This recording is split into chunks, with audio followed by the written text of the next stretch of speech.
For today's meditation, let us turn to the Gospel according to Saint Luke, chapter 11, verse 1.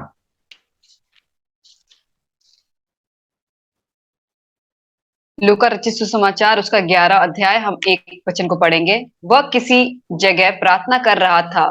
जब वह प्रार्थना कर चुका तो उसके चेलों में से उसने उनसे कहा, हे प्रभु, जैसे यूहन्ना ने अपने चेलों को प्रार्थना करना सिखाया, वैसे ही हमें भी तू सिखा दे। Jesus' disciples asked to teach them about prayer. और जो यीशु के जो चेले थे वो उनसे पूछ रहे थे कि हमको प्रार्थना करना सिखाओ। Jesus had the practice of going to the mountain in the early hours and pray. और यीशु मसीह की जो एक आदत थी कि वो सुबह सुबह उठ के पहाड़ों पे और जंगलों पे जाके वो प्रार्थना करता था। Jesus preferred early morning. और यीशु जो थे वो सुबह जो भोर होती है उस दिन को उसने सिलेक्ट किया था। And Jesus went to a solitary place. और वो एक बहुत ही एकांत जगह पे जाता था। Every day Jesus spent 3 to 4 hours in prayer. और हर दिन यीशु मसीह 3 से 4 घंटे प्रार्थना में व्यतीत करता था। So also every believer has to spend 3 or 4 hours daily for prayer. और हमें भी होना चाहिए कि विश्वासी होने के नाते हमको भी प्रार्थना में 3 से 4 घंटे व्यतीत करने चाहिए। One day, a father brought his son for healing to the disciples. एक दिन एक पिता अपने बच्चे को लेकर आया चेलों के पास ताकि उसको वो चंगा कर सकें। He was afflicted by a demonic problem. और वो एक शैतानी शक्तियों से वो ग्रसित था। The disciples worked on the demon for several hours. और उसके चेलों ने उस शैतानी शक्ति को निकालने के लिए बहुत परिश्रम किया। The boy was not delivered. लेकिन वो बच्चा छुटकारा नहीं पाया। Later, Jesus came to the scene और उसके बाद यीशु मसीह उस जगह पे आए and inquired, "What is the problem?" और वहां पे पूछताछ की कि क्या समस्या है। They told Jesus they could not deliver the boy. और उन्होंने यीशु मसीह से कहा कि वो इस बच्चे को छुटकारा नहीं दिला पाए। When the father brought the boy to Jesus Christ, immediately the demon left him. और जैसे ही उस पिता ने जब वो उस बच्चे को यीशु मसीह के पास लेकर आया तो वैसे ही शैतान उसको छोड़ के चला गया। And disciples asked Jesus, Master, why couldn't we deliver the boy from the demonic problem? तब चेलों ने यीशु मसीह से पूछा कि हे गुरु, ऐसी क्या वजह थी कि हम इस शैतानी शक्ति को नहीं निकाल पाए। Jesus told them, we must pray and fast, then only such miracles will happen. यीशु ने उनसे कहा कि तुम्हें प्रार्थना करना है और उपवास करना है, तभी ऐसे चमत्कार को तुम कर पाओगे। So that was the practice of Jesus Christ, praying 2 or 3 hours before doing ministry. और यही यीशु मसीह की एक प्रैक्टिस थी कि वो मिनिस्ट्री करने से पहले 2-3 घंटे वो प्रार्थना में व्यतीत करता था। And what is after all prayer? और इसका क्या प्रार्थना उसका क्या था? Prayer is communication with God the Father. और ये प्रार्थना क्या है? ये सिर्फ है कि अपने परमेश्वर पिता से हम बातें करते हैं। So one should have intimate relationship with God the Father. और ये होना चाहिए कि हम अपने परमेश्वर पिता के साथ एक अच्छा रिश्ता तैयार कर रहे हैं। It's a time of communication with the Father. और ये जो वो प्रार्थना का समय होता है कि हम अपने परमेश्वर पिता से बातें करते हैं। And as believers, we have to develop the practice of praying. और जैसे कि हम विश्वासी हैं तो हमें भी ऐसी प्रैक्टिस करनी चाहिए कि हम भी प्रार्थना कर सकें। When we pray, we have to praise the Lord. और जब हम प्रार्थना करते हैं तब हमें परमेश्वर की प्रशंसा करनी है। We have to thank the Lord for all the blessings. और हमको धन्यवाद करना है सारी आशीषों के लिए। we must remember the promises given in the Bible. और हमें हमेशा वो सारे वादों को याद करना है जो बाइबल में हमको दिया गया है। We must trust Jesus Christ who sacrificed his life for the sinners. और हमें हमेशा यीशु मसीह के बारे में सोचना चाहिए कि उसने अपने जान को उन हम जैसे पापियों के लिए दे दिया। And we must also remember the promises given in the Bible. और हमें हमेशा याद रखना चाहिए कि जो बाइबल में हमको जो वादे दिए गए। And the Bible says we should pray to God. और बाइबल कहती है कि हमें परमेश्वर से प्रार्थना। When we pray, we ask the Lord to interfere in human affairs. और जब प्रार्थना में हम करते हैं तो हम कहते हैं कि परमेश्वर हमारे जीवन में वो इंटरफेयर करता है। When man stops praying, God stops working for the person. और जब इंसान जो है प्रार्थना करना छोड़ देता है तो परमेश्वर भी हमारे जीवन में काम करना छोड़ देता है। So man ought always pray without ceasing. और इसीलिए इंसान को हमेशा प्रार्थना करते रहना चाहिए। Let us turn to Gospel according to Saint Luke, chapter 18.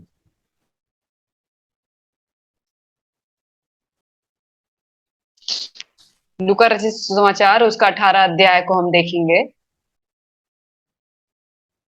Here, Jesus is teaching concerning persistent prayer. और यहाँ पे यीशु मसीह हमको सिखा रहे हैं कि कैसे लगातार प्रार्थना करते रहना चाहिए। Jesus told them a parable. और यहाँ पे यीशु मसीह ने एक दृष्टांत को कहा। That is to teach them that men should always pray. और ये इसीलिए कहा ताकि हम हमेशा प्रार्थना करते रहें। When problems arise, we bring the matter to the presence of God. और जब हमारे जीवन में समस्याएं आती हैं तो हम उस समस्या को परमेश्वर के पास में लेके जाते हैं। So when we come across unexpected things in life, let not your heart be troubled. और जब हमारे जीवन में ऐसी चीजें हो जाती है जो हम नहीं चाहते तो हमें अपने हृदय को छोटा नहीं करना चाहिए। We have a prayer answering God. क्योंकि हमारे पास प्रार्थनाओं को जवाब देने वाला परमेश्वर है। And his name is Jesus Christ. और उसका नाम है यीशु मसीह। Jesus said there was a certain judge in a city. और यीशु मसीह ने कहा कि यहाँ पे एक ऐसा कोई न्यायाधीश था एक जगह पे। He did not fear God. और वो किसी का भी भय नहीं मानता था। He did not regard man. और वो इंसानों से भी कोई परवाह नहीं करता था। और वो हमेशा और वो हमेशा उस न्यायाधीश के पास आया करती थी। She demanded them to avenge her of her opponents. और उसने ये कहा कि जो उसके जो विरोधी में है उसके विरुद्ध में कुछ काम किया जाए। और लेकिन वो जो न्यायाधीश था वो बिल्कुल नहीं चाह रहा था कि उसके उस विधवा की बातों को वो सुने। The judge did not give any attention to her. और वो जो न्यायाधीश था वो बिल्कुल भी उस विधवा की भी परवाह नहीं कर रहा था। Every day she tried to contact him. और हर दिन वो उसके साथ संपर्क करना चाहती थी। He would not listen to her. लेकिन वो उसकी कोई भी बात को नहीं सुनता था।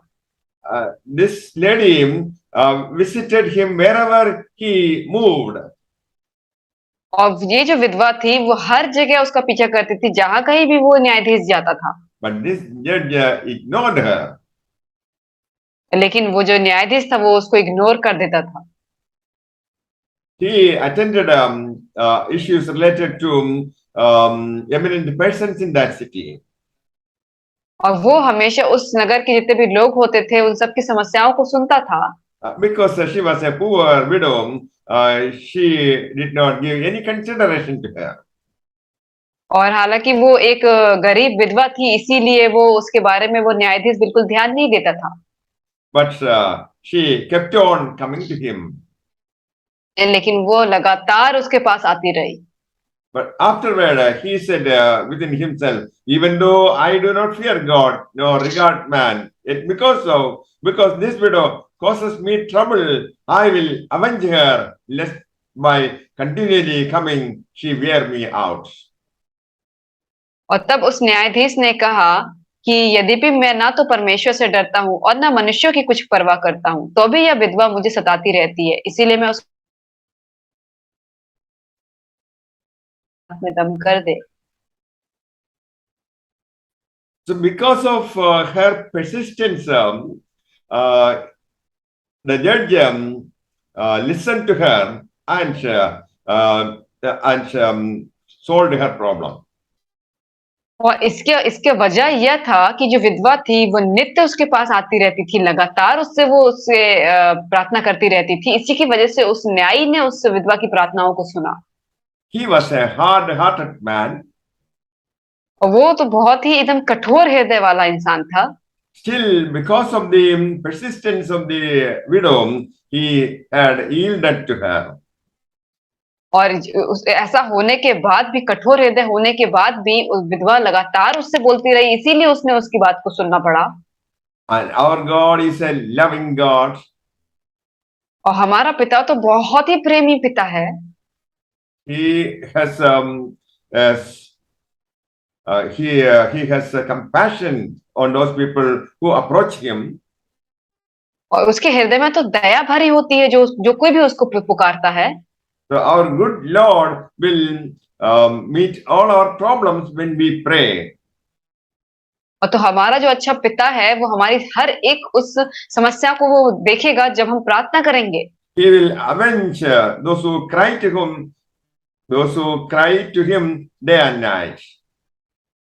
और वो हमेशा उनकी प्रार्थनाओं को सुनता है जो दिन और रात उसकी दुहाई देते रहते हैं। Our Lord is a long-suffering God. और हमारा जो पिता है वो बहुत ही लंबे समय तक जो जो मांगते हैं उनका पिता है। In spite of all our weaknesses and sins, Jesus is ready to help us. और हमारे हर एक पाप, हमारे हर गलती के बाद भी वो तैयार है हमारी प्रार्थना को सुनने के लिए। Jesus is not a judge like the hard-hearted man we have seen in this parable. और यीशु मसीह जो है वो वैसा एक कठोर हृदय वाला इंसान नहीं है, जैसा कि हमने इस दृष्टांत में देखा। So Jesus will answer our prayers. He will not ignore you. और यीशु जो है वो हमारी प्रार्थनाओं को सुनेगा, वो आप कभी भी नहीं नकारेगा। This shows that believers in Christ have an opponent. और यहाँ पे हम देखते हैं कि जो विश्वासी होते हैं मसीह में, उसका एक विरोधी भी होता है। That is Satan. और वो है शैतान। Concerning the devil, we need God's avenging. और वो हमेशा देखता है कि जब हम परमेश्वर को ढूंढते हैं, For this, we ought to pray persistently. और इसीलिए हमको लगातार प्रार्थना करते रहना चाहिए। God will remove all demonic oppression from our life.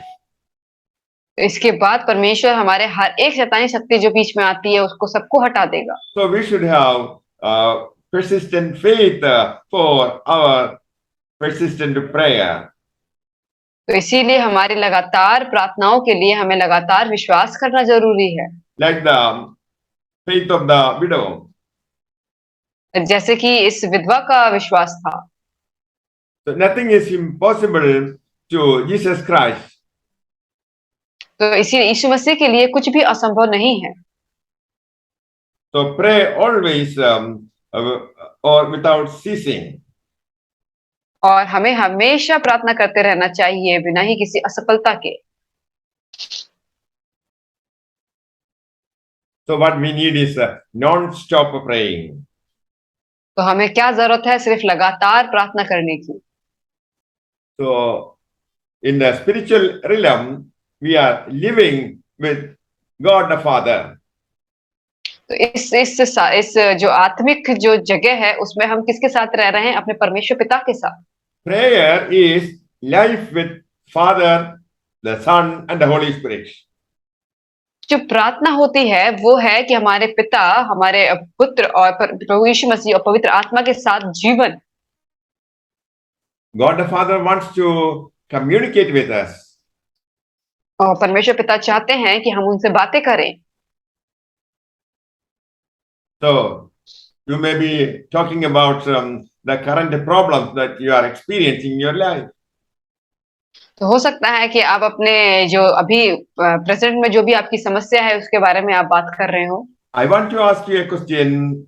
Have you prayed? और मैं आपसे एक सवाल पूछना चाहता हूँ, क्या आपने प्रार्थना किया?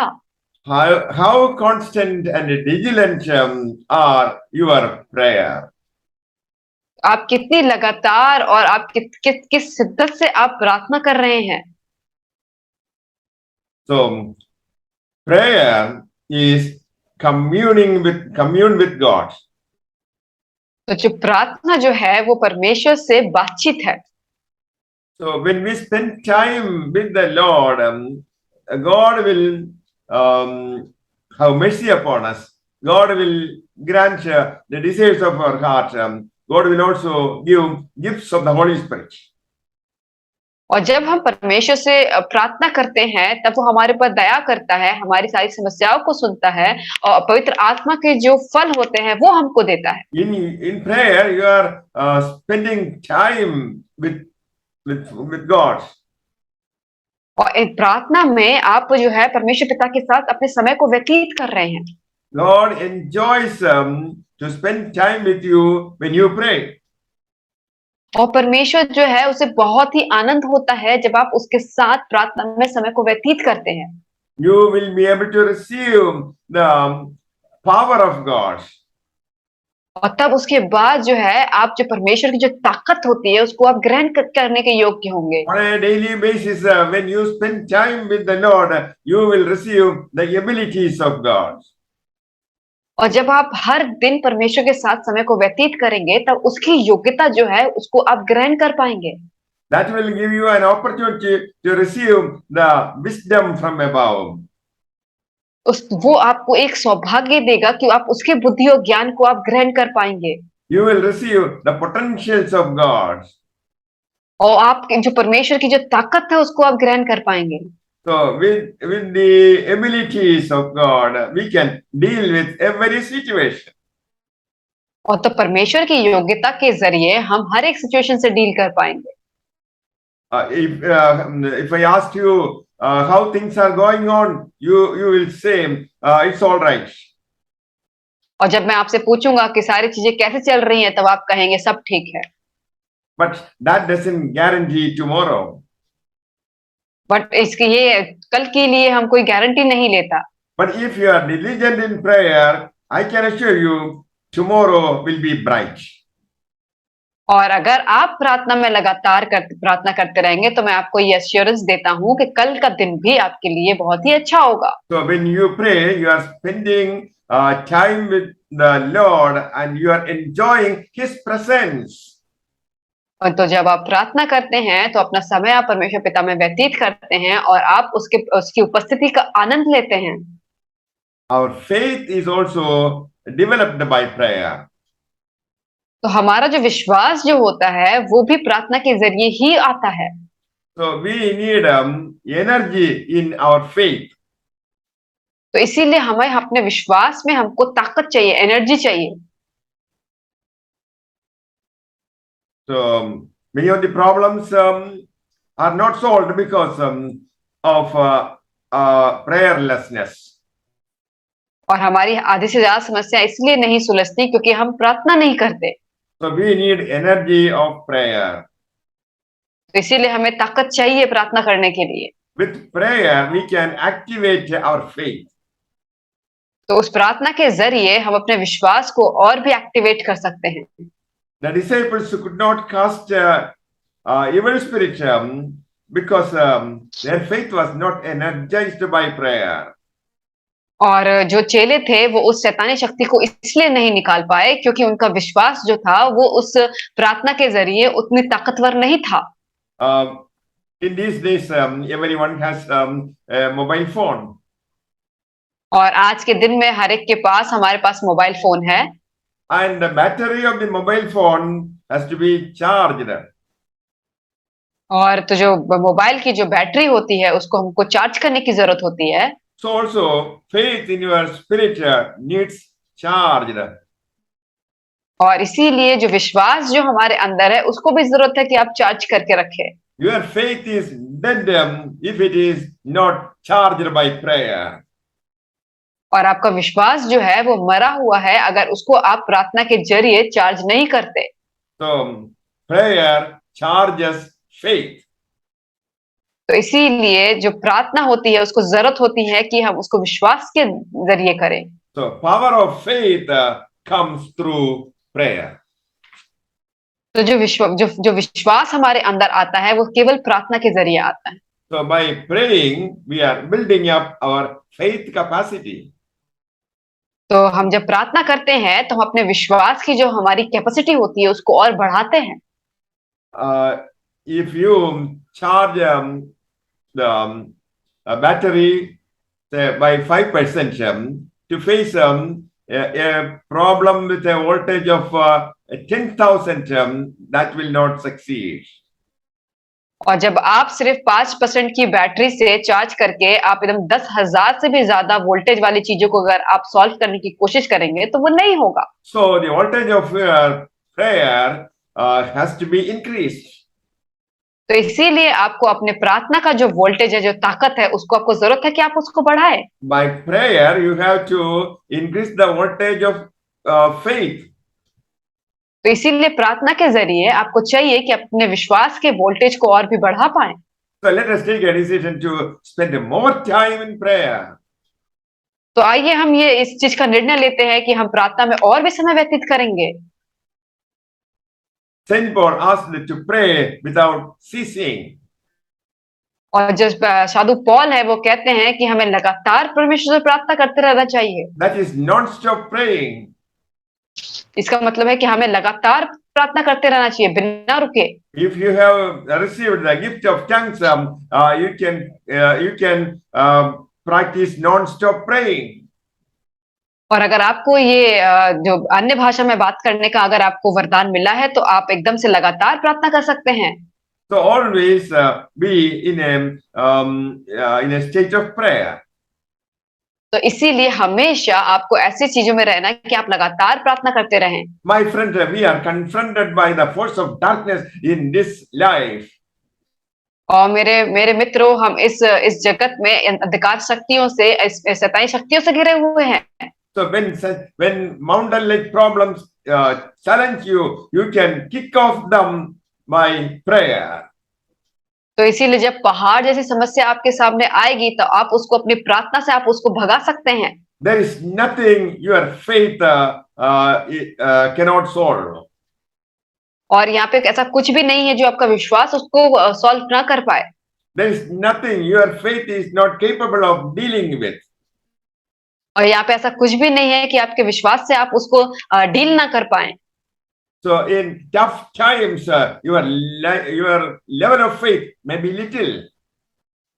और हो सकता है कि आपके बहुत ही टफ समय में आपका जो विश्वास है वो कम हो जाए।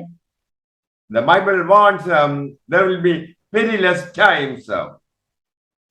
और जैसे कि बाइबल बताती है कि अभी आने वाला समय जो है वो बहुत ही खतरनाक है। In these last days, times of difficulties are increasing. और ये हमारे अंतिम समय में जो हमारा जो मुसीबत वाला समय है वो और भी दिन पे दिन बढ़ता जाएगा। We have to face spiritual attacks. तो हमें जो होगा जो आत्मिक जो अटैक होंगे हमारे ऊपर। The weapon given to the believer to attack the problem that we face is prayer. तो हमें जो एक विश्वासी होने के नाते जो हथियार दिया गया है वो केवल प्रार्थना है। So, dear friends, wake up in prayer. तो इसीलिए मेरे प्यारे मित्रों आप उठो प्रार्थनाओं में And increase your faith level by prayer. और अपने विश्वास को आप प्रार्थना के जरिए बढ़ाएं। Finally, prayer changes you. और ये लास्ट में जो देखते हैं कि जो प्रार्थना है वो आपको बदल देती है। Saint Luke chapter 9, verse 29.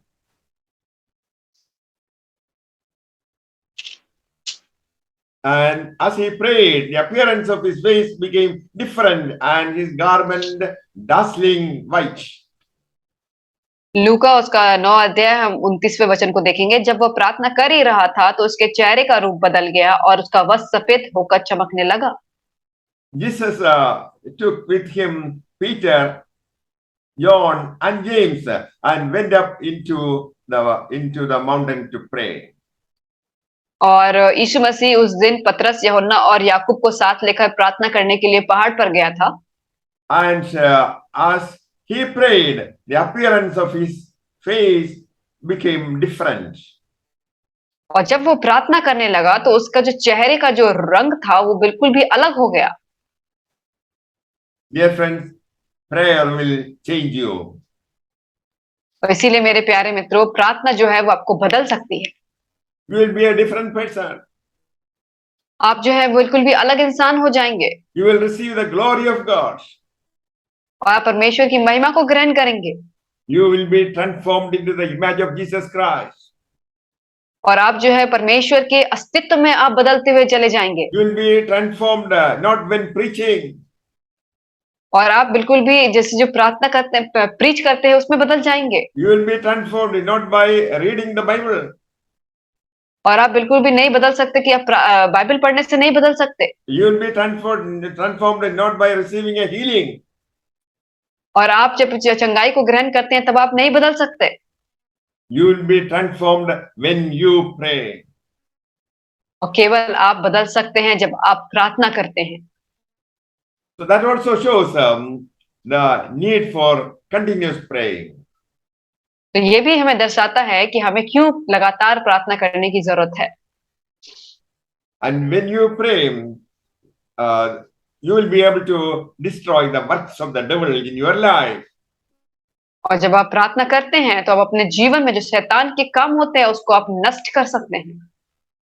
In the life of a believer, he has to come across, he had to confront with the devil and his agents. और जैसे कि एक विश्वासी का जीवन होता है तो उसे बहुत सारे शैतानी शक्ति और उसके लोगों के साथ डील करना पड़ता है। Devil and agents and his agents are making evil plans against a believer. और एक विश्वासी के खिलाफ में जो ये शैतान होते हैं, उसके जितने भी लोग होते हैं, वो बहुत ही प्लान्स बनाते रहते हैं। We will be able to destroy witchcraft power in our life by prayer. और लेकिन हम जो है प्रार्थना के जरिए उनकी सारी शक्तियों को हम नाश कर सकते हैं। We will be protected by prayer. और हम जो है प्रार्थना के जरिए हम सुरक्षित रह सकते हैं। So we have to spend time in prayer to destroy the works of the devil. इसीलिए हमें चाहिए कि हम प्रार्थना में समय को व्यतीत करें ताकि हम जो शैतान के जो काम है उसको खत्म कर सकें। May the Lord bless you all with these words. Amen. परमेश्वर आप सबको इन वचनों के द्वारा आशीष करे। आमीन।